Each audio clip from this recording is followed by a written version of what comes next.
নির্বাচন নিয়ে জনমনে যে সংশয় তৈরি হয়েছে তা দেশের গণতান্ত্রিক যাত্রাকে ব্যাহত করতে পারে এমন আশঙ্কা করছেন বিএনপির ভারপ্রাপ্ত চেয়ারম্যান তারেক রহমান। তিনি বলেন, রাজনৈতিক দলগুলো কৌশল ও অপকৌশলের পার্থক্য না বুঝলে সোচ্চার হতে পারে অগণতান্ত্রিক শক্তি। এ সময় ৩০০ আসনে শিগগিরই দলের প্রার্থী ঘোষণা করার কথা জানান তারেক রহমান। বিএনপির বিজয় ঠেকাতে সংঘবদ্ধ অপপ্রচার হচ্ছে বলেও অভিযোগ করেন তিনি। ভিজিট করুন www.bnpbd.org, ক্লিক করুন প্রাইমারি মেম্বারশিপ ফি। প্রবাসের সদস্যপদ নবায়ন ও নতুন সদস্য সংগ্রহ কার্যক্রম সহজ করতে অনলাইন পেমেন্ট গেটওয়ে চালু করেছে বিএনপি। আজ বিএনপির ইতিহাসে এক নতুন অধ্যায়ের সূচনা হতে যাচ্ছে। রবিবার সন্ধ্যায় রাজধানীর গুলশানে একটি হোটেলে ভার্চুয়ালি যুক্ত হয়ে এই কার্যক্রমের উদ্বোধন করেন দলের ভারপ্রাপ্ত চেয়ারম্যান তারেক রহমান। এ সময় বিএনপি শীর্ষ নেতারা বলেন, এই ধরনের কার্যক্রম দলকে আধুনিকায়নের পাশাপাশি নিশ্চিত করবে স্বচ্ছতা। ইন্টিগ্রিটির ক্ষেত্রে আজকের যে প্রজেক্টটা আমাদের প্রিয় নেতার নেতৃত্বে যে টিমটি এটা করেছে, খুবই ভালো কাজ করেছে। বিএনপি শুধু একটি রাজনৈতিক দল নয়, বিএনপি নতুন ধ্যান ধারণার উদ্ভাবক। বিএনপির নামে পরিকল্পিত অপপ্রচার হচ্ছে জানিয়ে প্রযুক্তির সাথে তাল মেলানোর পাশাপাশি ডিজিটাল মাধ্যমে সরব হতে নেতাকর্মীদের আহ্বান জানান দলের মহাসচিব। আজকে একটা অত্যন্ত পরিকল্পিত প্রচারণা চলছে যে বিএনপি সংস্কার চায় না, বিএনপি সংস্কার বিরোধী। বিএনপি হচ্ছে সেই দল যে দল সবচেয়ে আগে সংস্কারের কথা বলেছে, কাজ শুরু করেছে। নির্বাচন নিয়ে জনমনের সংশয়ের পরিণতি খারাপ হতে পারে বলে শঙ্কা প্রকাশ করেন তারেক রহমান। বর্তমান অন্তর্বর্তীকালীন সরকারের সময় জনমনে কোন ক্ষেত্রে জিজ্ঞাসা বাড়ছে, যথাসময়ে কি নির্বাচন হবে? কিন্তু প্রিয় উপস্থিতিবৃন্দ, এমন তো হবার কথা ছিল না।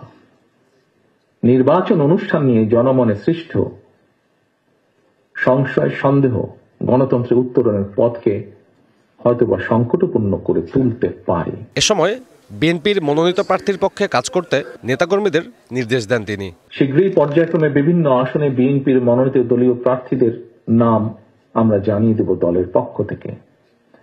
দল যাকেই যে আসনে নমিনেশন দেবে বা দেয়, অনুগ্রহপূর্বক তাকে বিজয়ী করে আনার জন্য ঐক্যবদ্ধভাবে প্রত্যেকে বাংলাদেশ জাতীয়তাবাদী শক্তিতে বিশ্বাসী প্রতিটি মানুষ দয়া করে কাজ করবেন। তারেক রহমান আরো বলেন, ফ্যাসিবাদ মুক্ত বাংলাদেশেও বিএনপির বিজয় ঠেকাতে সংঘবদ্ধ অপপ্রচার করা হচ্ছে। এই বিষয়ে দলীয় নেতাকর্মীদের সতর্ক করেন তিনি। গুপ্ত স্বৈরাচার কিন্তু ওত পেতে রয়েছে। সাব্বির রোজ, ডিবিসি নিউজ, ঢাকা। রাজনৈতিক সংকট সমাধানে বিএনপিকে আলোচনার প্রস্তাব দিয়েছে জামায়াত। দলটির শীর্ষ নেতারা বলেন, মানুষ সমঝোতা চায়, বিএনপির সাথে কোনোভাবেই বিরোধিতায় জড়াবে না জামায়াত। সন্ধ্যায় রাজধানীতে সংবাদ সম্মেলনে এসব কথা উঠে আসে। এর আগে দুপুরে আরেক আলোচনা অনুষ্ঠানে নেতারা বলেন, কোনো রাজনৈতিক দলকে খুশি করার দায়িত্ব ডক্টর ইউনূসের নয়, তার কাজ জনগণের ইচ্ছায় প্রতিফলন ঘটানো। মহানগরীর জামাতের নেতা কর্মীরা রবিবার রাজধানীর ইনস্টিটিউশন অব ডিপ্লোমা ইঞ্জিনিয়ার্সে ২৮ অক্টোবর থেকে ৫ আগস্ট ফ্যাসিবাদের কালো থাবা ও আগামীর বাংলাদেশ চ্যালেঞ্জ শীর্ষক সেমিনারের আয়োজন করে জামায়াত ইসলামী ঢাকা মহানগরী দক্ষিণ। আমরা এবার দেখতে চাই সকল ইসলামী দল ঐক্যবদ্ধভাবে নির্বাচন করুক। এ সময় জামাতের নায়েবে আমির ডাক্তার সৈয়দ আব্দুল্লাহ মোহাম্মদ তাহের অভিযোগ করেন, বিএনপি ভেতরে ভেতরে আবারও স্বৈরাচার হওয়ার চিন্তা করছে। বিএনপি আজকে কি নিয়ে লড়াই করছে? নতুন করে ফ্যাসিবাদ হওয়ার জন্য যে চেষ্টা করছেন, তাদের পরিণতিও বিগত ফ্যাসিবাদের চেয়ে ভালো হওয়ার কোনো কারণ থাকবে না। কোনো রাজনৈতিক দলকে খুশি করার দায়িত্ব ডক্টর ইউনূসের নয় বলেও মন্তব্য তার। কোনো রাজনৈতিক দলকে খুশি করা আপনাদের কাজের ভিতরে পড়ে না। আপনাদের দায়িত্ব জাতিকে খুশি করার জন্য যা করা দরকার সেটা করা। মানুষ আছে, কম্প্রোমাইজ করে যদি বিভ্রান্ত তৈরি করার চেষ্টা করেন, তাহলে পুরা বিশ্বটি এক ধরনের অনিশ্চয়তা, ধোঁয়াশা, জাতি সেই অন্ধকারের দিকে চলে যাবে বলে আমরা আশঙ্কা করছি। এদিকে সন্ধ্যায় চলমান রাজনৈতিক সংকট নিয়ে সংবাদ সম্মেলনের আয়োজন করে বাংলাদেশ জামায়াত ইসলামী। এ সময় সংকট সমাধানে আলোচনার প্রস্তাব দেন ডাক্তার তাহের। জামায়াত ইসলামী বিএনপির সাথে কোনো ধরনের বিরোধ এবং ঝগড়ায় লিপ্ত হতে চায় না। আমি বিএনপিকে অনুরোধ করব, আসুন বিএনপি এবং জামায়াত ইসলামী আমরা একসাথে বসি, আমরা দেশের এই পরিস্থিতি নিয়ে খোলামেলা আলোচনা করি এবং একটি সুন্দর সুষ্ঠু নির্বাচন, যেগুলো নিয়ে আজকের সমস্যা, আসলে সব ইস্যু নিয়ে আমরা বসি। অন্যদিকে দলের রোকন সদস্যদের ভোটে 2026 ও 2028 সালের জন্য আবারও দলটির আমির নির্বাচিত হয়েছেন ডাক্তার শফিকুর রহমান। রবিবার সংবাদ বিজ্ঞপ্তিতে তথ্য জানানো হয়। Hasan Al Mamun, DBC news, Dhaka. রাষ্ট্রপতি নয়, জুলাই সনদের আইনি ভিত্তির নির্বাহী আদেশ দিতে হবে ডক্টর মোহাম্মদ ইউনূসকে। এই আদেশ যদি রাষ্ট্রপতির কাছ থেকে নিতে হয় তা হবে বিপ্লবের কফিনের শেষ পেরেক। বরিশালে এনসিপির সমন্বয় সভায় কথা বলেছেন দলটির দক্ষিণাঞ্চলীয় মুখ্য সংগঠক হাসনাত আব্দুল্লাহ। গণভোট এবং এই যে জুলাই সনদের বাস্তবায়ন প্রক্রিয়ার অংশ হিসেবে সেটি গণভোটের আদেশ জারি করতে হবে। আমরা আমাদের জায়গা থেকে এই বিষয়ে অনড় অবস্থান আমরা পুনর্ব্যক্ত করছি। আমাদের আদেশ জারি করতে হবে, অর্ডার জারি করতে হবে, কোনো অধ্যাদেশ নয়, কোনো প্রজ্ঞাপন নয়, এবং সেটি অবশ্যই ডক্টর মোহাম্মদ ইউনূস জারি করবেন। আধিপত্য বিস্তার ও জমি নিয়ে বিরোধে দেশের বিভিন্ন স্থানে সংঘর্ষ, ককটেল বিস্ফোরণের ঘটনা ঘটেছে। শরীয়তপুর ও ফরিদপুর সংঘর্ষে আহত হয়েছে অর্ধ শতাধিক। এছাড়া বগুড়ায় বিস্ফোরণে আহত হয় ককটেল তৈরির কারিগর। আর মুন্সিগঞ্জে ককটেল মজুতের খবর পেয়ে অভিযানে নামে যৌথ বাহিনী। একজনকে আটক সহ উদ্ধার করা হয় 23টি তাজা ককটেল। দেশের বিভিন্ন স্থানে আধিপত্য বিস্তার ও জমি নিয়ে বিরোধের আলাদা ঘটনায় সংঘর্ষ ও ককটেল বিস্ফোরণের ঘটনা ঘটেছে। এর মধ্যে প্রভাব বিস্তার নিয়ে বিরোধের জেরে মুহুর্মুহু ককটেল বিস্ফোরণ আর সংঘর্ষে আবারও উত্তপ্ত শরীয়তপুরের বিলাসপুর। সকালে চেরাগালি ব্যাপারীকান্দি এলাকায় দুপক্ষের লোকজন গ্রামের দুটি স্থানে অবস্থান নিয়ে একে অপরের ওপর ককটেল ও দেশীয় অস্ত্র নিয়ে সংঘর্ষে জড়ায়। উভয় পক্ষের সমর্থকদের বাসাবাড়িতে চলে ভাঙচুর। এ ঘটনায় আহত হন বেশ কয়েকজন। ফরিদপুরের ভাঙ্গায় জমি নিয়ে সালিশি বৈঠককে কেন্দ্র করে 4 গ্রামবাসীর মধ্যে সংঘর্ষ হয়। এতে কমপক্ষে 60 জন আহত হন। রবিবার বিকেলে উপজেলার হামিরদি ইউনিয়নের গোপীনাথপুর গ্রামে 3 ঘণ্টাব্যাপী এ সংঘর্ষ হয়। দুপক্ষই ঢাল, সুরকি, টেটা ও হেলমেট পরে সংঘর্ষে জড়ান। ঘটনাস্থলে পৌঁছালেও পরিস্থিতির ভয়াবহতায় পিছু হটে পুলিশ। বগুড়ার গাবতলীর ছোট ইটালি গ্রামে রবিবার ককটেল তৈরির সময় বিস্ফোরণে আতাউর নামের এক ব্যক্তি আহত হয়েছেন। পুলিশ জানিয়েছে, কুমিল্লা থেকে বগুড়ায় আসা আহত আতাউর ককটেল তৈরির কারিগর। তাকে গ্রেপ্তার দেখিয়েছে পুলিশ।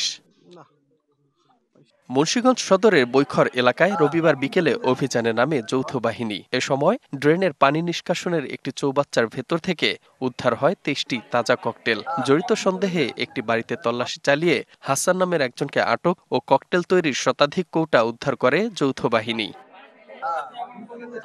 এ ঘটনায় আইনগত ব্যবস্থা নিচ্ছে পুলিশ।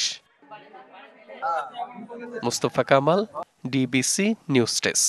আগামী বিশ্ব ইজতেমা হবে জাতীয় নির্বাচনের পর, একথা জানিয়েছেন ধর্ম উপদেষ্টা আফম খালিদ হোসেন। ভোটের পরে সুবিধাজনক সময়ে তারিখ নির্ধারণ করা হবে, তবে 2 অংশের একসাথে ইজতেমা হওয়ার সুযোগ নেই বলেও জানান ধর্ম উপদেষ্টা। ইজতেমা নিয়ে আলোচনা করেছি, যেহেতু সামনে নির্বাচন, আইন শৃঙ্খলা রক্ষাকারী বাহিনী নির্বাচন নিয়ে এখন ব্যস্ত, ইলেকশনের আমেজ শুরু হয়েছে, তো আমরা সিদ্ধান্ত নিয়েছি ইজতেমা হবে ইলেকশনের পর। নির্বাচন যদি ফেব্রুয়ারির প্রথম 15 দিনের ভিতরে হয় তাহলে রমজানও তার হচ্ছে না, রমজানের পরেই হতে হবে।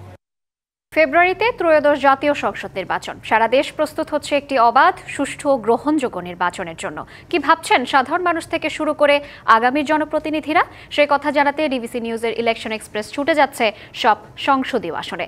রবিবার সারাদিন ছিল সংসদীয় আসন 91, মাগুরা 1 এবং সংসদীয় আসন 92, মাগুরা 2-এ। স্বাগত জানাচ্ছি সিএসআরএম ডিবিসি ইলেকশন এক্সপ্রেসে। আজ সারাদিন থাকবো মাগুরা 1 এবং 2 আসনে। আমার যে সমস্ত জনসাধারণ আছে, নারী পুরুষ, আবাল বৃদ্ধ বনিতা, মুসলিম অমুসলিম, সবার জন্যে আমি তাদের জীবনের নিরাপত্তা আমি দান করব।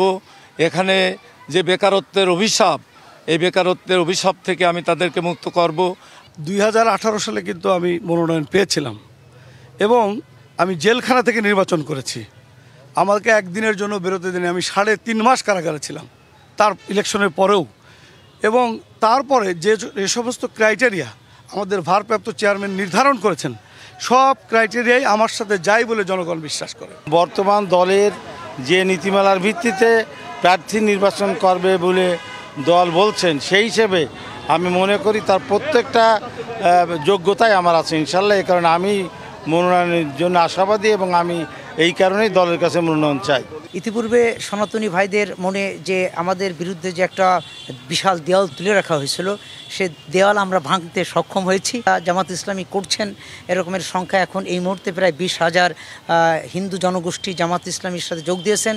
তার বাস্তব প্রমাণ আজকে আমার এখানেও হিন্দু নেতৃবৃন্দ এখানে আছেন। 2008 সালের নির্বাচনে বিপুল ভোটে জয়লাভের পরেও সেনাশাসিত সরকার 96% ভোট কাশ দেখায় ওনাকে আর কি ফেল ঘোষণা করেছিল। 18 সালের যে বিতর্কিত নির্বাচন সেই দিনের ভোট রাত্রিবেলা হয়েছিল, ওই ভোটেও 1 ঘন্টার ভোটে বাংলাদেশের সর্বোচ্চ 75,000 ভোট পেয়ে উনি ভোট পেয়েছিলেন। আমাদের ভারপ্রাপ্ত চেয়ারম্যান ধানের শীষ দেয়, ধানের শীষের ব্যাপারে আমরা ঐক্যবদ্ধ। নিজেকে যোগ্য মনে করতেছি। বিএনপি যে কটা ক্রাইটেরিয়া দিয়েছে সব কটাতেই আমি জিপিএ 5 পাবো। মানুষ বলে যে এই আসনে যদি কাজী সালিমুল্লাহ কামাল, রবিউল ইসলাম নয়ন বাদে কোনো মনোনয়ন দিলে সেক্ষেত্রে হয়তো জামাতের কিছুটা সম্ভাবনা থাকতে পারে, কিন্তু আমরা দুইজনের একজন মনোনয়ন পেলে জামাত এখানে বাজেয়াপ্ত হবে, মানে আপনার ওই যে ওটা কি বলে কিছুই পাবে না। ধন্যবাদ, আমাদের সঙ্গে আপনি এতক্ষণ যুক্ত ছিলেন।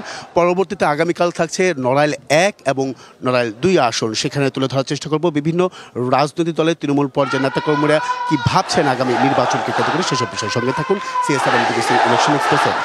ঝিনাইদহ শহরে কুকুরের কামড়ে অন্তত 20 জন আহত হয়েছেন। বিকেল থেকে সন্ধ্যা 6:30 পর্যন্ত তারা আক্রমণের শিকার হন। স্থানীয়রা জানিয়েছেন জেলা শহরের হামদমোল্লাপাড়া এলাকায় বিকেলে একটি কুকুরের একজন পথচারীকে কামড় দেয়। এরপর সরকারি বালক বিদ্যালয়ের সামনে এক শিশুকে রক্ষা করতে গিয়ে এক যুবক কুকুরের হামলার শিকার হয়।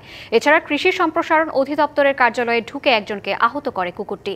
এভাবে হামদ, কাঞ্চনপুর, মোল্লাপাড়া এলাকায় একে একে আরও 18 জনকে কামড়েছে কুকুরটি।